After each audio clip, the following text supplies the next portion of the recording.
Hello students, स्वागत है आपका हमारे यूट्यूब चैनल स्टडी फॉर उन्नति में। और देखिए यहाँ पर एज ऑफ इंडस्ट्रियलाइजेशन के कुछ इंपॉर्टेंट क्वेश्चंस लेकर के आपके सामने यहाँ आए हैं। और जैसे कि आप देख पा रहे हैं यहाँ पर जो पहला क्वेश्चन है, तो देखिए पहला क्वेश्चन है कि why did the industrial group England pressurise the government to impose import duties on the cotton textile. तो देखिए क्यों इंडस्ट्रियल ग्रुप्स ने इंग्लैंड में प्रेशराइज किया गवर्नमेंट को कि ये जो इम्पोर्ट ड्यूटीज़ है टेक्सटाइल कॉटन टेक्सटाइल लगाया जाए, है ना, टू इम्पोज किया जाए import duties on cotton textile. तो देखिए इसका रीज़न सिंपल ये था कि to eliminate any competition from outside, ठीक है, ताकि कोई भी कंपटीशन आउटसाइड से ना रहा है उसको एलिमिनेट करने के लिए, उसको ख़त्म करने के लिए, है ना, ये काम किया गया था। आगे बात करें कि where was the first cotton mill set up in India. तो सबसे पहला जो सेटअप हुआ था कॉटन मिल वो हुआ था आपका बॉम्बे में, ठीक है, वो हुआ था आपका बॉम्बे में। और कब हुआ था? इन 1854, बॉम्बे में 1854 में ये बात हुआ था। फिर कहना चाह रहा है where were the most of the large scale industries located in 1911। तो देखिए 1911 में जो most of the large scale industries थी वो बंगाल और बॉम्बे में ही लोकेटेड थी। तो इसका आंसर क्या हो जाएगा? बंगाल, है ना, इसका आंसर क्या हो जाएगा आपका?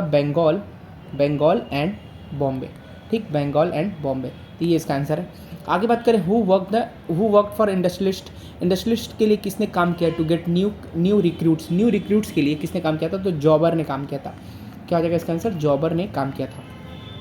आगे बात करें क्वेश्चन नंबर 5 में कि विच industry followed the cotton industry in England. कौन सी इंडस्ट्री थी जो कॉटन इंडस्ट्री फॉलो कर रही थी इंग्लैंड में? तो देखिए यहाँ पर आप देख सकते हैं इसका आंसर आपका हो जाएगा iron and steel.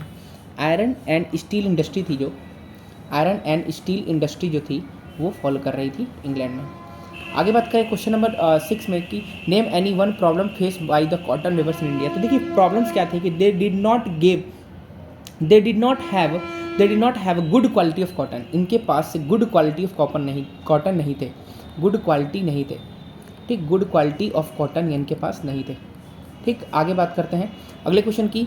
What was spinning jenny. Spinning jenny क्या था? देखिए स्पिनिंग जेनी एक मशीन थी which spended up the spinning process and reduce the labour demands, है ना, जो कि लेबर डिमांड्स को कम कर दी और स्पिनिंग प्रोसेस में काम करती थी। Write down any one duty of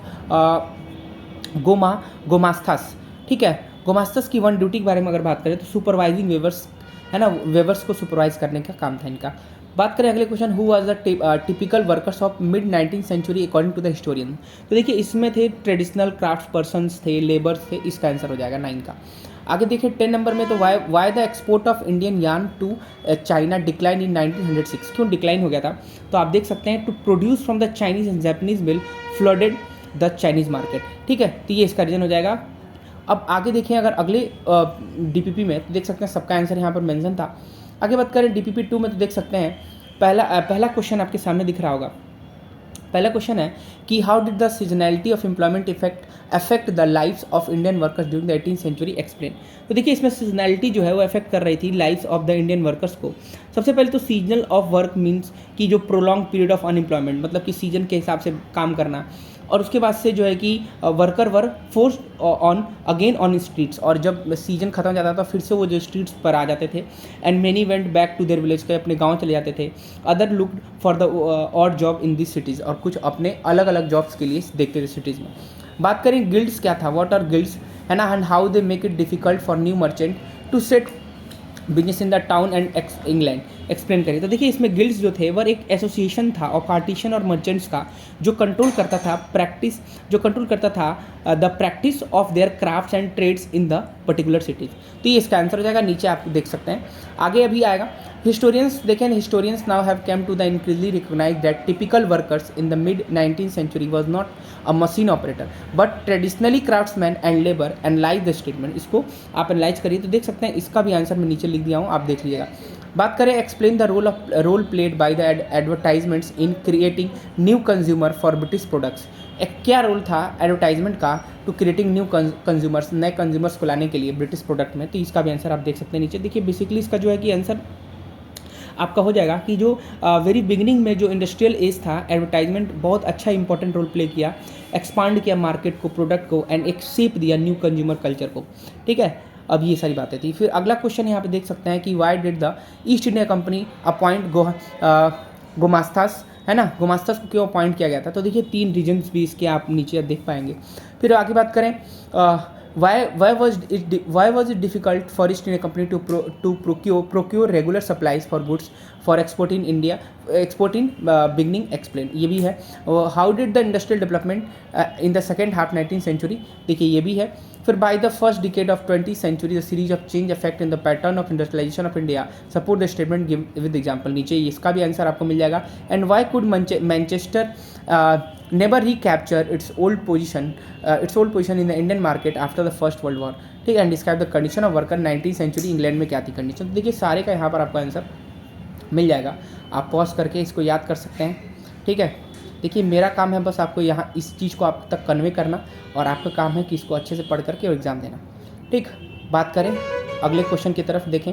देखिए यहाँ पर जो है कि कुछ फिल इन द ब्लैंक्स वगैरह आपको दिख रहे होंगे, ठीक. आइए इसकी भी चर्चा करते हैं. तो सबसे पहले आपको दिख रहा होगा क्वेश्चन नंबर 1, ठीक है, कि the spinning jenny was devised by. अब ये किसके द्वारा किया गया था? तो ये जेम्स हारग्रीव्स के द्वारा किया गया था, ठीक. The fly shuffle was use for, fly shuffle use होता था वेविंग के लिए. किसके लिए यूज होता था? वेविंग के लिए. बात करें cotton piece of goods production India double हो गया था बिटवीन 1900 से 1912 के बीच में, ये डबल हो गया था. बात करें dash was known as the finishing centre. देखिए फिनिशिंग सेंटर तो कहा जाता था लंदन को, लंदन जो था फिनिशिंग सेंटर था. जो टर्म ओरिएंट है वो क्या रेफर करता है? ओरिएंट रेफर करता था एशिया को. किसको रेफर कर रहा है? एशिया को. फर्स्ट कॉटन मिल बॉम्बे में सेटअप हुआ था, अभी ऊपर भी आपको बताया गया था 1854 में. कब सेटअप हुआ था? 1854 में. इन्वेंट किया गया था स्टीम इंजन 1781 में इंग्लैंड में. किसके द्वारा किया गया था? तो आप बचपन में पढ़े होंगे, जेम्स वाट के द्वारा. किसके द्वारा किया गया है? जेम्स वाट के द्वारा. आगे बात करें फर्स्ट फेज ऑफ इंडस्ट्रियलाइजेशन में the most dynamic industries Britain की जो थी वो क्या थी? वो मेटल एंड कॉटन्स की थी. किसकी थी? मेटल्स एंड कॉटन की, सॉरी मिल्स एंड कॉटन की थी. मेटल्स निकल गया, मिल्स एंड कॉटन की थी. आगे बात करें apart of images gods figure of calendar, क्या भरा जाएगा इसमें? Calendar. Calendar were commonly use in advertisement.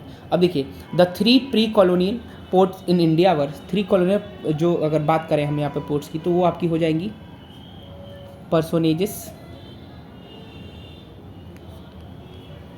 अगला हो जाएगा आपका इम्पेरर्स, और हो जाएगा नवाब्स, ठीक. ये आपके 3 कॉलोनियल पोर्ट्स थे. असरसन रीजन में आप देखेंगे तो असरसन रीजन में आपका जो है कि पहले का जो है आपका ए सही है, पढ़ लीजिएगा इसको. फिर दूसरे का देखिए आप पढ़ेंगे तो दूसरे का आपका आ जाएगा आंसर, दूसरे क्वेश्चन का आपका डी सही होगा, ठीक है. तीसरे क्वेश्चन का आप पढ़ेंगे तो आपको ए मिलेगा आंसर, इसका मैं मार्क कर दे रहा हूँ. आप पढ़ के इसको एक बार ट्राई करिएगा. तीसरे अब देखिए अगले क्वेश्चन की बात करें तो इसमें हो जाएगा आपका home did the British government upon two supervise Weber's collect supplies and examine the quality of clothes, ठीक. तो इसका आंसर हो जाएगा आपका ये जो भी हम लोग पढ़ते आ रहे हैं गुमास्ता.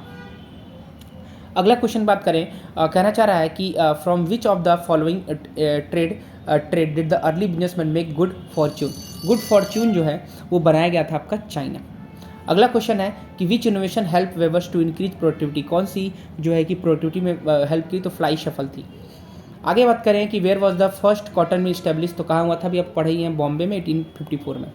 हु शेड, किसने कहा था demand of Indian textile could never reduce since no other nation produce the goods of the same quality, ठीक. ये कहा गया था बात हेनरी पटुलो द्वारा.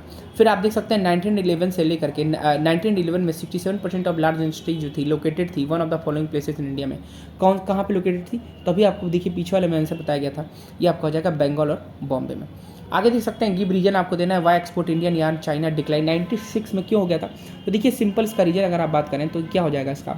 वही फ्लडेड वाले बात है, flooded in the China market, ठीक है. चाइनीज मार्केट में फ्लडेड्स आ गए थे.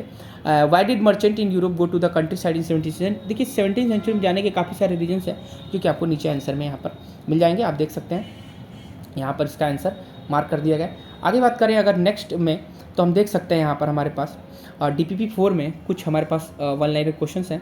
आइए इसकी तरफ देखते हैं, इसके आंसर्स की तरफ. एक्सप्लेन एनी 3 इफेक्ट्स आपको बता सकते हैं, ये जो आ सकता है क्वेश्चन कि 3 इफेक्ट्स बताने इंडस्ट्रियलाइजेशन का एग्रीकल्चर 18th सेंचुरी में. फिर आप देख सकते हैं यहाँ पर कि प्रोटो इंडस्ट्रियलाइजेशन क्या होता है। ये देखिए, ये तो इंपॉर्टेंट बन सकता है क्वेश्चन। प्रोटो इंडस्ट्रियलाइजेशन काफ़ी बार पूछा जा चुका है।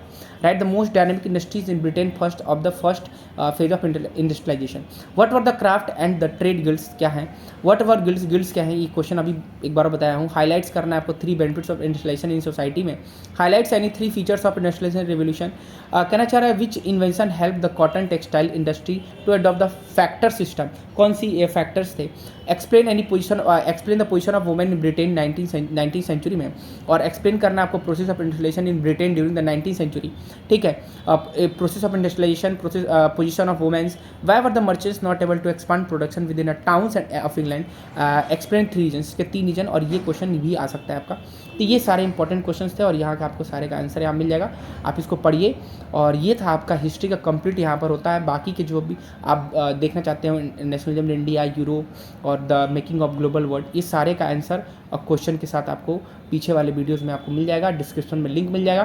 थैंक्स फॉर वॉचिंग, जुड़े रहिए हमारे साथ और इसके बाद हम और ऐसे ही वीडियो लेकर के आते रहेंगे आपके लिए हेल्पफुल। आई होप कि ये आपके लिए बहुत ही फ्रूटफुल रहा होगा। थैंक्स फॉर वॉचिंग, मिलते हैं नेक्स्ट वीडियो में।